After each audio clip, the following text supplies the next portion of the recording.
नमस्कार विद्यार्थी मित्रांनो, आज आपण इयत्ता 9वीच्या राज्यशास्त्रामध्ये दुसऱ्या प्रकरणाची सुरुवात करणार आहोत.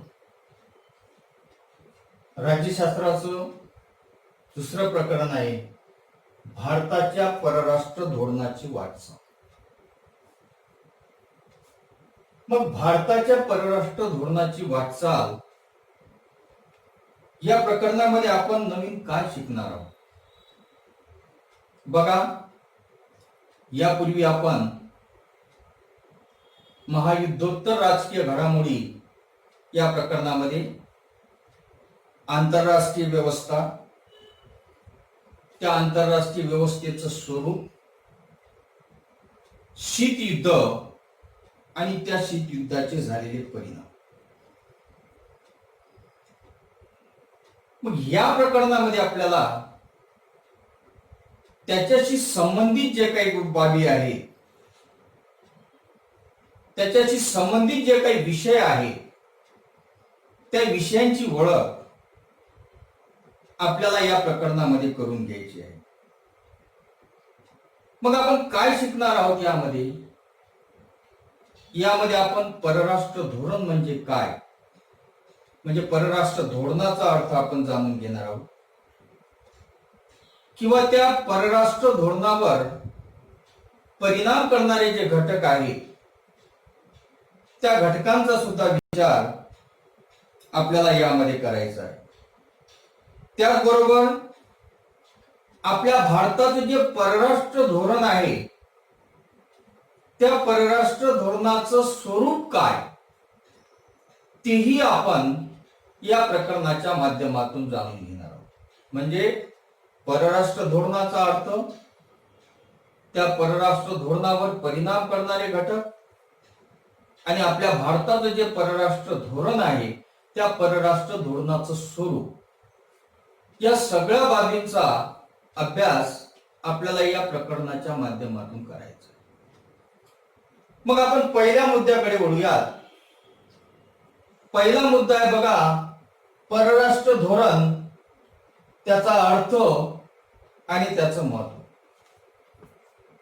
बघा, प्रत्येक देश, त्या प्रत्येक देशाला आपल्या हिताचे जे निर्णय आहेत ते निर्णय त्याला घ्यावेच लागतात.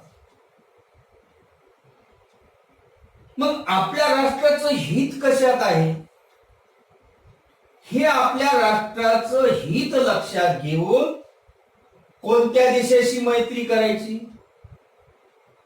कोणत्या गटामध्ये सामील व्हायचं, याचा निर्णय हे प्रत्येक राष्ट्र घेत असतं. म्हणजे लक्षात घ्या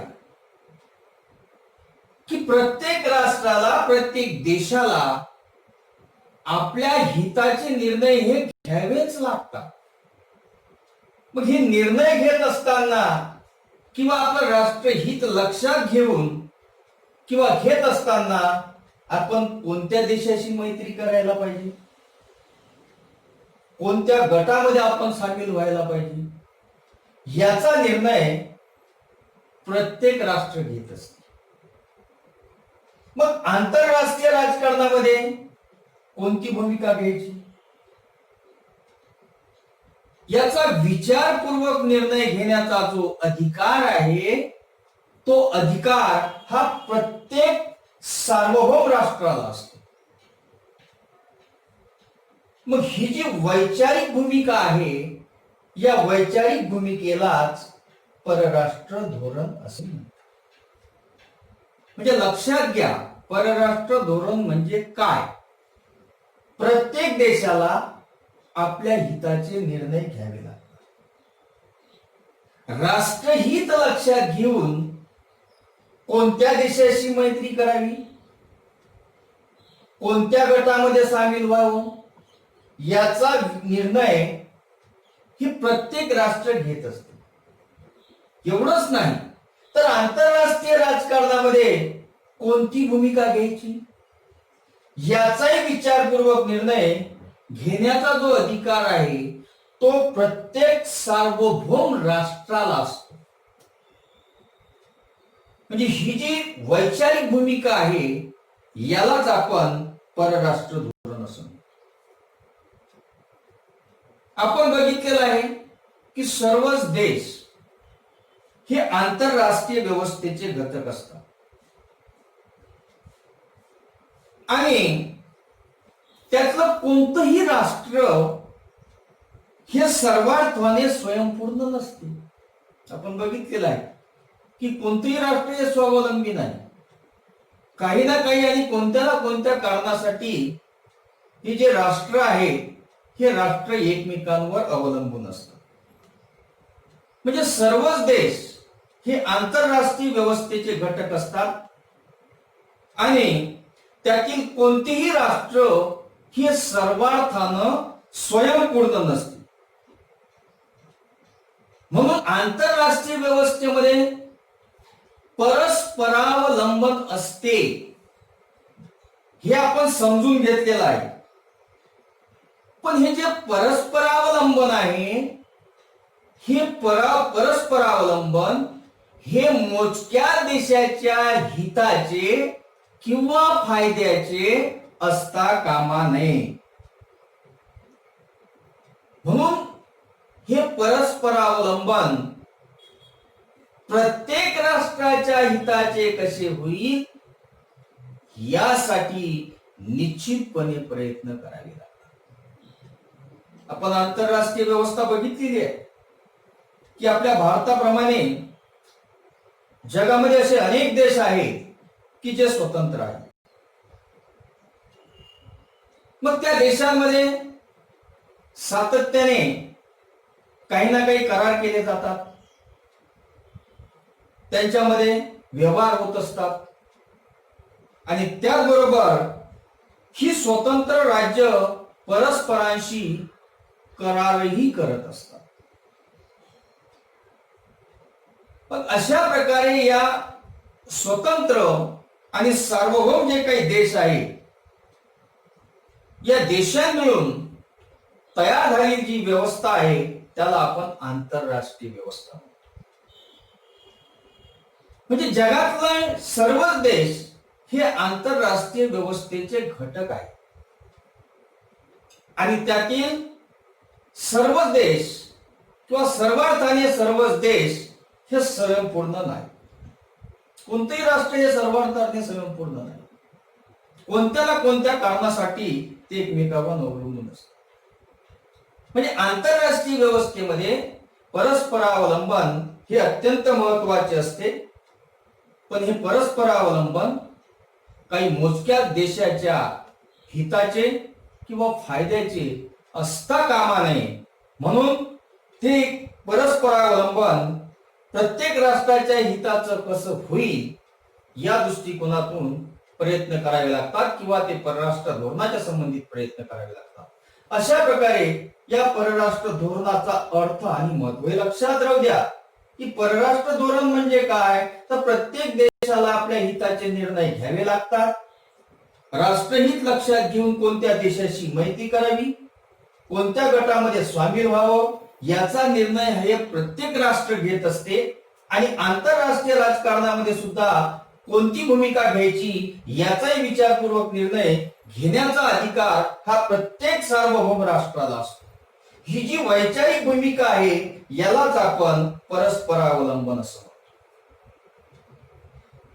आता परस्परावलंबन किंवा परराष्ट्र धोरण म्हणजे काय हे समजून घेतल्यानंतर आपण पुढच्या मुद्द्याकडे वळूया. पुढचा मुद्दा आहे बघा, राष्ट्रीय हित संबंध. आता परराष्ट्र धोरण आणि राष्ट्रीय हित संबंध यांचा अतिशय निकटचा संबंध आहे, यांचा अतिशय जवळचा संबंध आहे. कारण राष्ट्रीय हित संबंधाची जोपासना परराष्ट्र धोरणाद्वारेच केली जाते. म्हणून या परराष्ट्र धोरणाचा विस्तृत अभ्यास करण्यापूर्वी आपल्याला राष्ट्रीय हित संबंध म्हणजे काय ही समजून घेणं गरजेचं आहे. लक्षात घ्या, म्हणजे परराष्ट्र धोरण आणि राष्ट्रीय हित संबंध, या दोन्हीचा जो संबंध आहे तो अगदी निकटचा आहे. त्यांचा परस्पर जो संबंध आहे तो निकटचा आहे. कारण या राष्ट्रीय हित संबंधाची जोपासना जी आहे ती ही परराष्ट्र धोरणाद्वारेच केली जाते. म्हणून या परराष्ट्र धोरणाचा विस्तृत जो काही अभ्यास आपण करणार आहोत त्यापूर्वी आपल्याला राष्ट्रीय हित संबंध जे आहे ते राष्ट्रीय हित संबंध म्हणजे काय हेही समजून घेणं गरजेचं आहे. म्हणून परराष्ट्र धोरण म्हणजे काय हे समजून घेतल्यानंतर आपण राष्ट्रीय हित संबंधाकडे वळू. आता राष्ट्रीय हित संबंध म्हणजे काय? आपल्या देशाचे स्वातंत्र्य व सार्वभौमत्व सुरक्षित ठेवण्यासाठी, लक्षात घ्या, आपल्या देशाचे स्वातंत्र्य आणि सार्वभौमत्व सुरक्षित ठेवण्यासाठी राष्ट्र ज्या उपाययोजना करते त्याला राष्ट्रीय हित संबंध असे म्हणतात. म्हणजे आपल्या देशाचे स्वातंत्र्य आणि आपल्या देशाचं सार्वभौमत्व सुरक्षित ठेवण्यासाठी राष्ट्र ज्या उपाययोजना करते त्याला म्हणायचं राष्ट्रीय हित संबंध. मग आर्थिक विकास साधून देशाचं सामर्थ्य वाढवणं, आर्थिक विकास साधून देशाचं सामर्थ्य वाढवणं याचाही राष्ट्रीय हित संबंधामध्ये समावेश होतो. मग आणखी असे कोणते घटक आहेत की ज्या घटकांचा या राष्ट्रीय हित संबंधामध्ये समावेश होतो? आपण राष्ट्रीय हित संबंध म्हणजे काय बघितलेलं आहे. आर्थिक विकास साधून आपल्या देशाचं सामर्थ्य वाढवणे याचा सुद्धा समावेश हा राष्ट्रीय हित संबंधामध्ये होतो.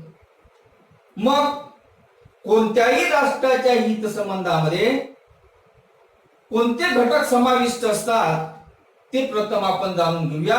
म्हणजे राष्ट्रीय हित संबंध समजून घेतल्यानंतर की आपल्या देशाचे स्वातंत्र्य व सार्वभौमत्व सुरक्षित ठेवण्यासाठी राष्ट्र ज्या उपाययोजना करते त्याला म्हणतात राष्ट्रीय हित. आर्थिक विकास हे सुद्धा या राष्ट्रीय संबंधाचाच एक घटक आहे. मग आता कोणते घटक आहेत? बघा, आपल्या देशाचं स्वातंत्र्य, सार्वभौमत्व आणि अखंडत्व याचं रक्षण करणे म्हणजेच संरक्षण. संरक्षण करणे म्हणजे काय? तर आपल्या देशाचं जे स्वातंत्र्य आहे, आपल्या देशाचं जे सार्वभौमत्व आहे आणि आपल्या देशाचं जे अखंडत्व आहे त्याचं रक्षण करणे म्हणजे संरक्षण. मग हे संरक्षण सुद्धा आपलं सर्वोच्च राष्ट्रीय हित आहे. हा मुद्दा लक्षात घ्या. संरक्षण हे आपले सर्वोच्च राष्ट्रीय हित आहे. पण या संरक्षणाबरोबरच आर्थिक विकास हे सुद्धा एक महत्वाचं अशा प्रकारचं राष्ट्रीय हित आहे. कारण आर्थिक दृष्ट्या दुर्बल असणारे जे राष्ट्र आहेत त्या राष्ट्रांना आपल्या स्वातंत्र्याचं जतन करणं ही अवघड बाब आहे. लक्षात घ्या की आर्थिक विकास आणि संरक्षण या दोघांचाही राष्ट्रीय हितामध्ये, या दोन्ही घटकांचा राष्ट्रीय हितामध्ये का समावेश करण्यात आलेला आहे? संरक्षण तर हे आपलं सर्वोच्च राष्ट्रीय हित आहेच, पण आर्थिक विकास हे सुद्धा आपलं एक महत्वाचं राष्ट्रीय हित आहे. कारण आर्थिक दृष्ट्या जे दुर्बल राष्ट्र असतात त्यांना आपल्या स्वातंत्र्याचं जतन करणं हे अवघड होऊन बसते. म्हणून संरक्षणाखालोखाल राष्ट्रीय हित हे सुद्धा आपलं एक महत्वाचं वैशिष्ट्य आहे. म्हणजे परराष्ट्र धोरण आणि राष्ट्रीय हित संबंध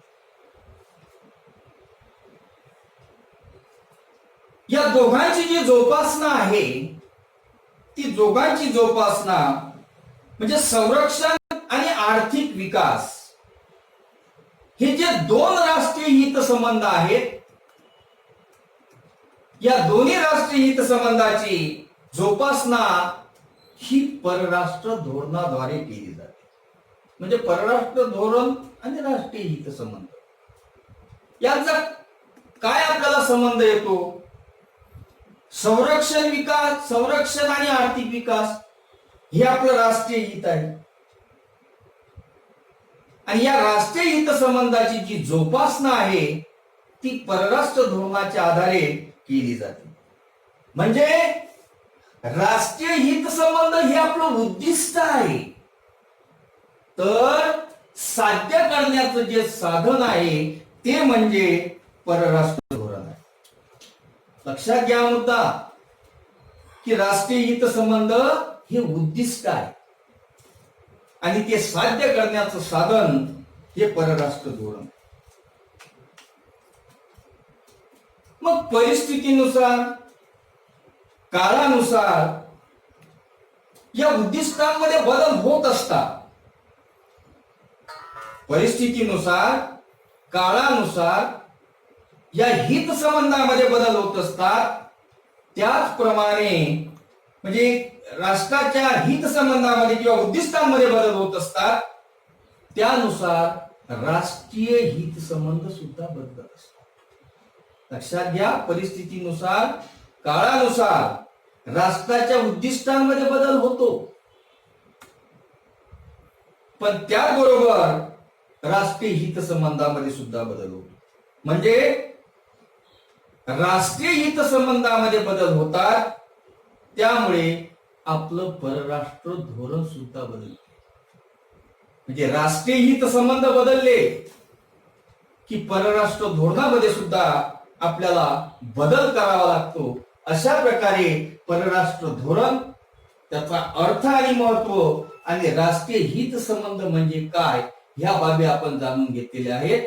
पुढील व्हिडिओमध्ये आपण हे परराष्ट्र धोरण निश्चित करणारे जे घटक आहेत त्या घटकांचा आढावा घेऊया. धन्यवाद.